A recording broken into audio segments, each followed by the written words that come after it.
This is vital. Watch this. Read that. First, this is we're talking about the popular persuasion.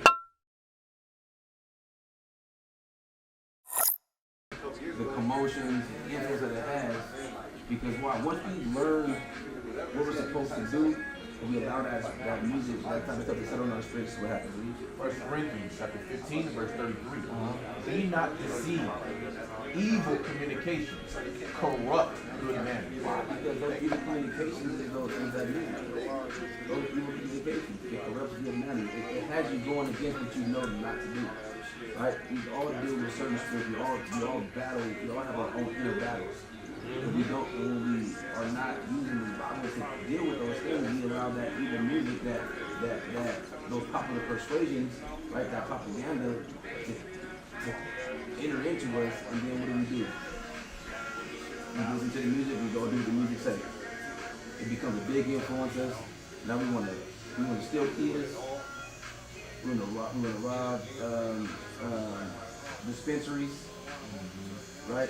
We want to shoot and kill each other. That's what all is being talked about. That's what drill music was all about, right? Like riding in the ops. That's all it was, right? It plays heavily into our community, which then is being acted upon by those young people who are listening to the music. So that evil communication, so that it matters, corrupts what we know not to do. What we should be learning not to do according to the Bible. Like we talked about. Like, yeah, we got a bunch of y'all. Before we leave, I'm put you on to some of our music that we got. We have a whole record label called Original Royalty, where we got a lot of righteous music. And I say all different types of genres, hip hop, R&B. We got rap music, we got reggae, rock. I listen to everything. Yeah, we got some different genre of music that we got. So definitely want to read the steps from you. Oh yeah. There's any questions, anything that you got? No, go ahead.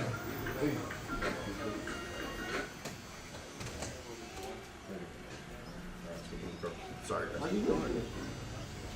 No, but I'm gonna tell you this. I appreciate y'all coming through. I appreciate the discussion. Like we got to do this more. Yeah. I want to get all the rest of the farmers too. The next time we can plan something. Yeah. Because everybody in here is from different areas. I know. You know what I'm saying? And so different experiences. different lifestyles and all that. And I ain't gonna lie. I'm the old head. They call me OG. I preach to them all the time because it's just like I don't want you to experience nothing like. Growing up, my brother that's a year older than me right now. Me and him did everything together. You saw Nate, you saw Jared. I was 15, he was 16. He was shot in the neck. He been paralyzed since we was young. I'm talking about skating, swimming, all of that. We did everything together. Like you saw me, you saw Jared. And now, to this day, you know, my pops always ask me like, why you work so hard? You know, you do this, you do that. It's because he lived, my brother lived by himself. You know, he wanted to be independent. Whenever he called me and he needs something, medically, anything, I'm gonna be able to give it to him. You know what I'm saying? And like right now, they say he's got a good chance that he can walk again. You know, he's been doing his pay for his gym membership and stuff like that. But like to see that, you know what I'm saying? Because it changed within 2 seconds. Like he came up to the house, my brother did. He was walking. He literally, me and the old lady at the time was playing sorry on the floor. You know what I'm saying? He came in. This was back when Foot Locker had the sweaters for 3 for $24, and I just bought a red, a blue, a red, a black, and a red, black, and a white one. He come up, hey bro, you think I get that red hoodie? I'm like, dog, I just bought that. He like, look, but I'm trying to go see this little female real quick. And what's crazy about that is that night, he was getting ready to leave, and my mom said, Jared, I don't think you should go nowhere, baby. I think you should stay here. He was like, Mom, I'm finna run up, see this little chick at the gas station, and I'm gonna be right back. And so fast forward, next morning, he leave. Fast forward next morning, I'm supposed to get up and go to first hour. For some reason, I get up, I go jump in the shower. time I look at the clock, I was like, I ain't going the first hour. I laid back in the bed. Boom. My brother was dating my girlfriend's friend.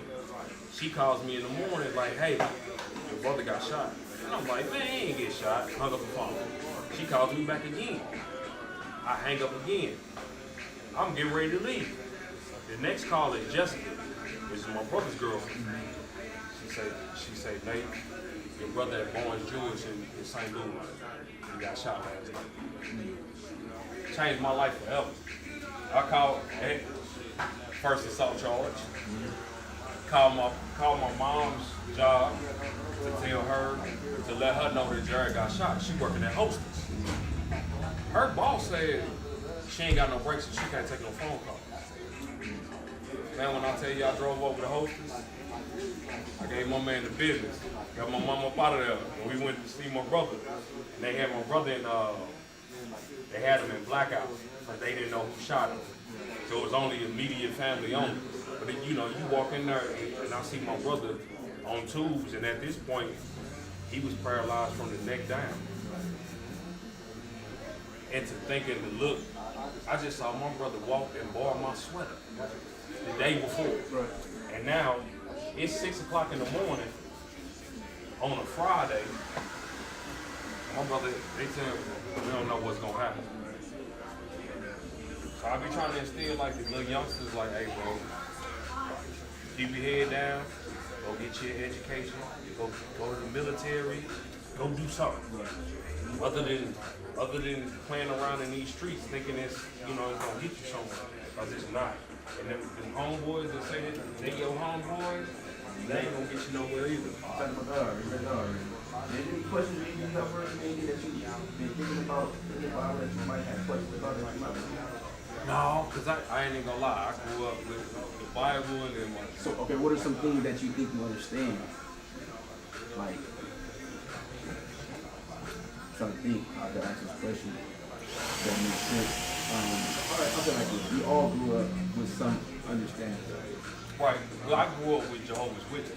Okay, so you grew up not celebrating birthdays and all that? No, so I tell you the truth on this. My pops didn't fall with that. So my grandmother, my dad's mom, my nail, that whole side was Jehovah's Witnesses. My dad was born for it. And then my mom fell into the trap with my grandmother with the whole Jehovah's Witness. So we was at the Kingdom Hall all the time, but when it came to like celebrating birthdays and all of that, my dad was like, you're not finna take my kid's birthday away. You know what I'm saying? That's a celebration of them. And Christmas and all that. But like growing up, I ain't never get no, like my grandmother never gave no socks, underwear, no none of that. I want to show you something about birthdays, because birthdays is a huge one. Luckily, I didn't really celebrate them too much in my childhood, and then for some reason I didn't do it even when my kids were. I think my kids might have had 2 birthdays.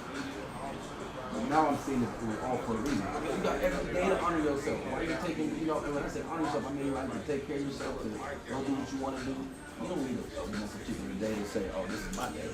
Watch this video. Job 1:1. There was a man in the land of Uz whose name was Job, and that man was perfect and upright. Jump up to the point. So why? So we're talking about birthday. Watch what happened. Another thing. Perfect in the scriptures means that he had a perfect mind and perfect conscience towards keeping God's law. Verse 4.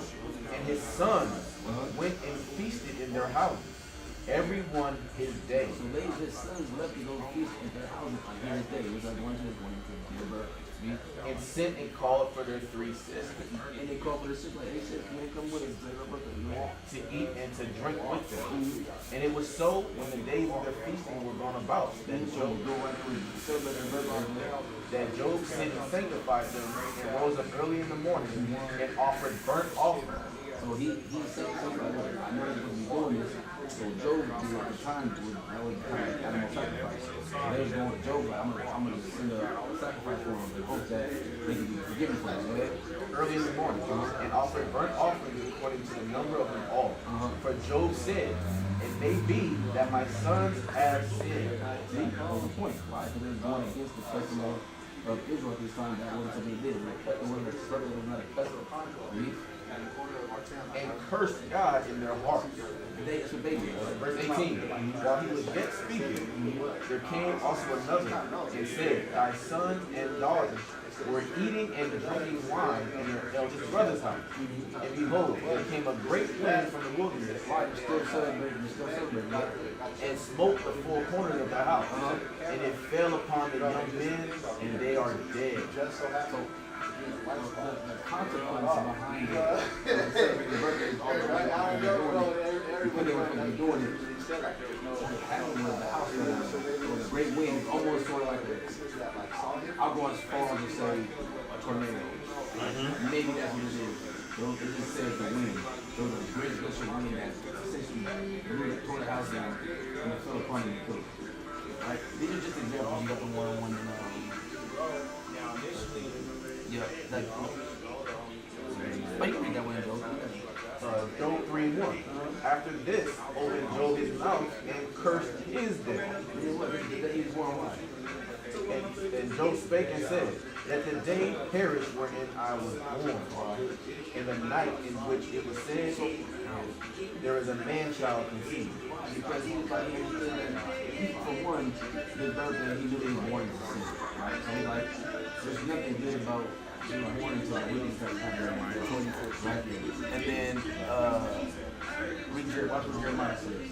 Jeremiah 20:14. Cursed be the day wherein I was born. Let not the day where my mother bare me be blessed. Why? Because God's thing is that once we are born, it's hell to be able to continue to live in society that we live in. So it's not a day where we want to continue to have every year knowing that once this day's over, I gotta go and live the rest of these days, not knowing what can come up and what can happen. You know what I'm saying? So you gotta treat each day. I ain't gonna say treat each day like a birthday. Let me say this: you treat yourself like you would every day. In that sense, you don't need a particular day to do it. It's the same thing with holidays. It's the same thing with tomorrow, right? You know, what's tomorrow? Easter. Do you even know where the history of Easter comes from? Or the pagan Easter which it comes from? I've heard of it before. Watch this. I'm gonna show you something about it. First Samuel 7:3. Watch this. You show the pagan roots in which it comes from because it's heavy that people are doing today. Especially our people are still doing the same thing today under a different name. First Samuel chapter 7 verse 3. And Samuel spake unto all the house of Israel, saying, if you do return unto the Lord with all your heart. So it's going back to the commandment we talked about earlier. Then put away the strange gods. Put away the strange gods, the idols, and Ashtoreth. So a little bit of history. Ashtoreth.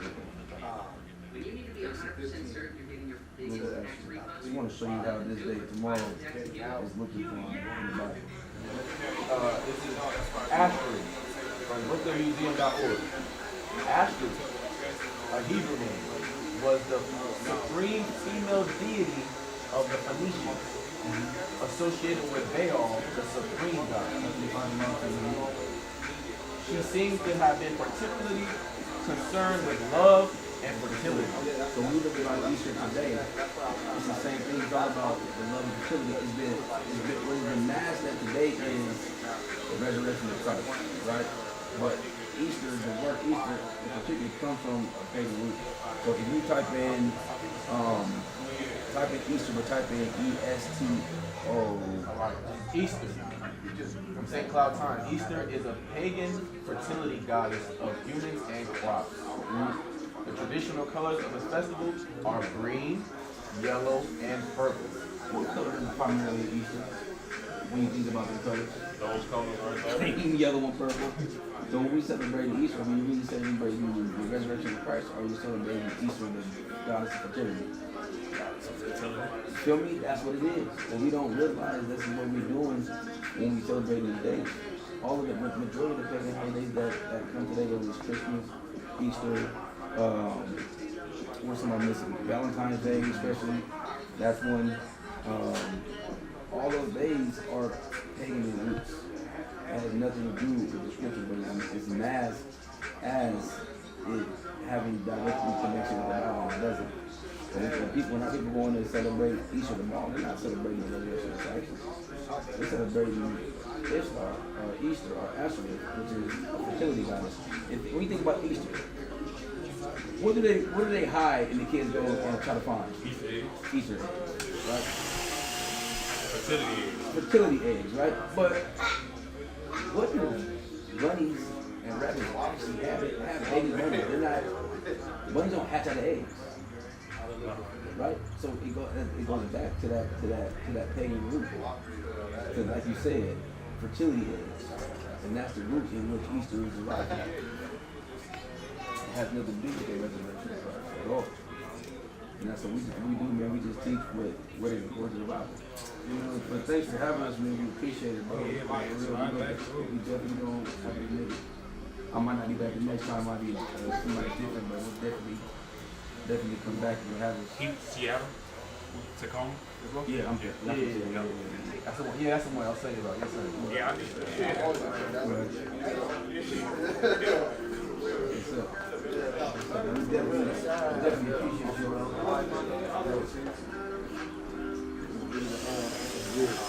Alright, G. I try to. Yeah. I appreciate y'all. Yeah, anytime y'all in town, man. Y'all slide through. Yeah. Hey, Shalom, most high in Christ blessed. We just finished our barbershop talk at Black London's Barbershop in Spokane, Washington. It was great. A lot of things was talked about. The owner was cool. He actually wants to come back, so prepare for part 2 of Barbershop Talk, Spokane, Washington. Shalom, most high in Christ blessed. What is a nation?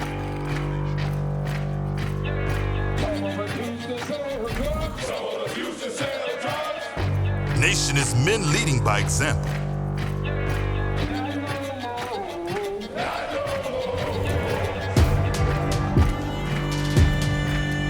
Nation is family.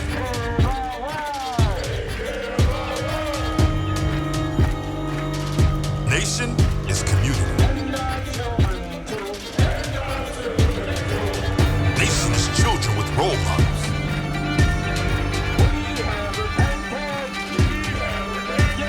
Nation is unity.